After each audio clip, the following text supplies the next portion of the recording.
Today we're going to be making blueberry jam. I picked these berries fresh from the berry bushes at a local farm. And when you're using fresh fruit, be sure to carefully pick through it. As you can see, there's some stems and leaves left in this, and pick out some of the fruit that's not quite ripe. You can see a few red ones in there that I have to throw away. And it's pretty simple to make jam. Once you get your fruit washed and cleaned up, you'll put it into your heavy pot that you're going to use. Right here is a heavy pot that I use to cook my jam down in. And you will mash your fruit up with you can use a potato masher or just a little handheld tool. Just a little potato masher, and mash it down and mash your fruit up really well. I also like to use fresh lemon when I make my jam. You can use the bottled lemon juice already from the store, but I prefer to use fresh lemon. And also there's a little secret: you can boil the lemon peel in your jam as it cooks, and it produces a natural pectin. Now, it won't be as thick as it is from the store, but it will help the jam to set up pretty well. Then you can use whatever sugar that you choose, either white or brown sugar. And you can choose to add a flavoring extract if you want to, but that's your personal choice. Okay, so let's get started. This is blueberry jam that I'm cooking down right now.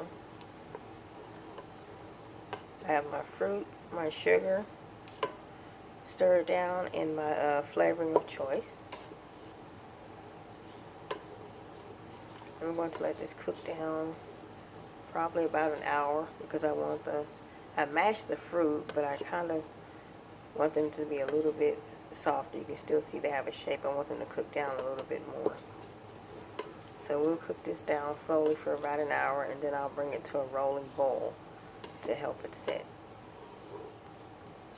And as you can see, we're still cooking our jam down. You can barely see any traces of whole fruit now. It's cooked down, and I've mashed it a couple of times.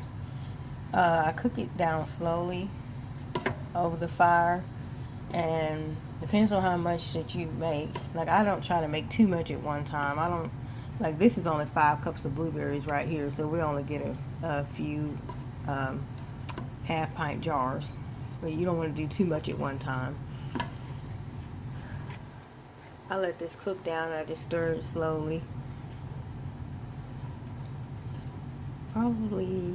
It's been cooking probably at least 2 hours, I would think.